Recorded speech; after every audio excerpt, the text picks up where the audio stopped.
I can only imagine what Americans are thinking and trying to figure out. The uncertainty is right now at 11, on the edge of a government shutdown, why Oregon's elected leaders appear to be on the same page.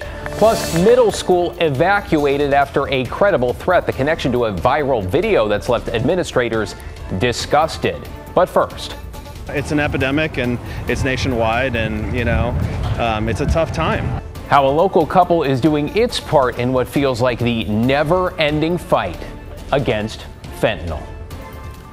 Thanks for joining us on this Friday. I'm David Molko. We begin with the Rose City on track to break a record no one wants to beat, the highest number of overdose deaths in a single year. Fentanyl, a particularly acute part of this crisis, apparently claiming the lives of 5 teens and children in the last few weeks alone. And while our leaders look toward big picture solutions, some Portlanders are finding ways to meet this challenge one person at a time. Alma McCarty with our top story. Outside the Moda Center Friday night, We want to have fun and we want it to be safe. Billy Strings fans alongside Chris and Teddy Rupert, the couple carrying clear backpacks full of Narcan. There's maybe this thing that the Narcan is like, oh, it's a get out of jail free card, but it's certainly not, and it's not meant to be that way. It's just meant to save somebody that maybe accidentally has ingested. On behalf of a new Portland nonprofit called Healing the Herd, they're spreading the word and the medicine that reverses the effects of an opioid overdose.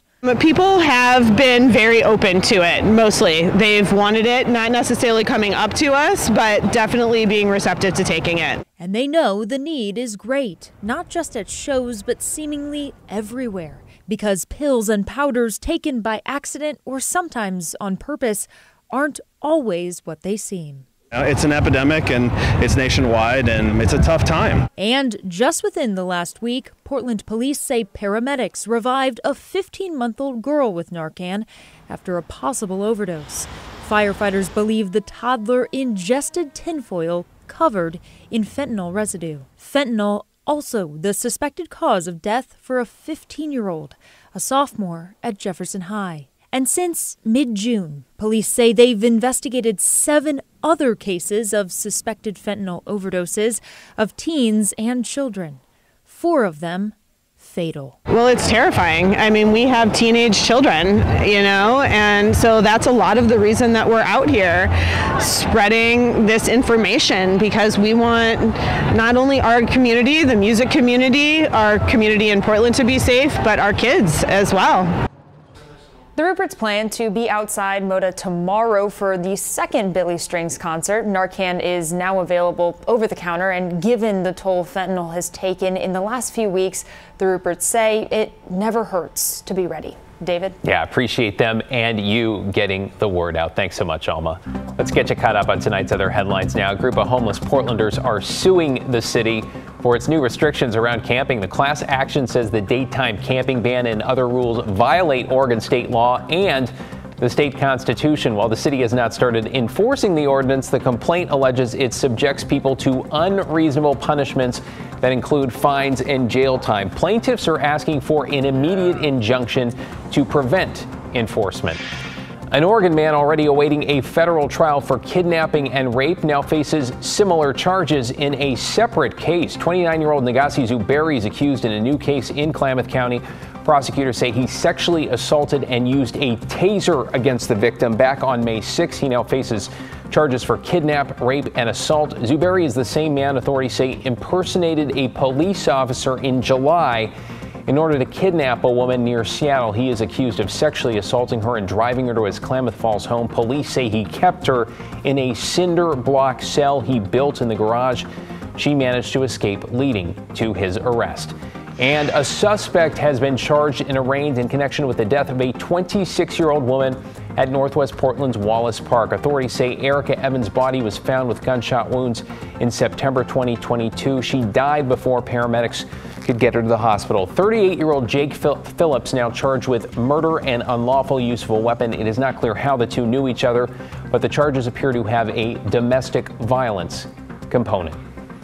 Well, tonight, threats made against a Tualatin Middle School and senior district officials forced the school to evacuate and sent hundreds of students and staff home. Administrators say Hazelbrook Middle School has been hit with multiple threats over the past few days, but this one was deemed credible and also targeted staff and officials at their home addresses. This all came after a video of a student attacking another student at the school went viral. That video has been politicized on social media by some claiming without evidence the alleged perpetrator identifies as transgender. This other piece, which is because the student has a particular gender identity, therefore there is no connection, and that is the hate that we are dealing with right now from groups from across the nation and even here locally, and that has no place in our schools. How I feel about that is that it angers me. It angers me because it takes us away from the mission of serving children and serving our community. Well, the district says the student who allegedly attacked a peer has been arrested and is facing criminal and school investigations. The FBI is collaborating with local law enforcement on the threats. It is not clear yet if school will be back in session on Monday. All right, less than 22 hours to go. The clock is ticking to what's looking more and more like a government shutdown after House Speaker Kevin McCarthy's last-ditch effort to keep things funded and running for another month failed. Now, if lawmakers cannot agree on a spending plan or a stopgap by midnight Saturday into Sunday, the federal government will shut down. Many federal workers will be furloughed. Others in essential roles, TSA workers, air traffic controllers, will continue to work but will not get paychecks until the shutdown is over. U.S. national parks and monuments largely expected to close. Social security checks, Medicaid, SNAP benefits, they would not be impacted, at least for now. We talked to Oregon representatives on both sides of the aisle, both who oppose a shutdown and say we're in the middle of a crisis. And it is unacceptable that the extreme House Republicans have put the country in this position, because that's exactly what's happening. And I can only imagine what Americans are thinking and trying to figure out. The uncertainty is almost too great probably for some. The Senate plans to convene Saturday to move its own short-term bipartisan plan forward. Even if it passes at this point, though, it does not appear it would have the votes to pass the House. Meanwhile, longtime U.S. Senator and trailblazer Dianne Feinstein has died. Feinstein became the first female mayor of San Francisco and then the first female senator from the Golden State. Throughout her career over the decades, she was an advocate for environmental protection, reproductive rights, and gun control, and was known as someone who always sought to find common ground with Republicans. Feinstein's office did not release a cause of death, though her health had been declining in recent months. The president and Oregon's governor have ordered flags to fly at half-staff in her honor. Dianne Feinstein was 90 years old.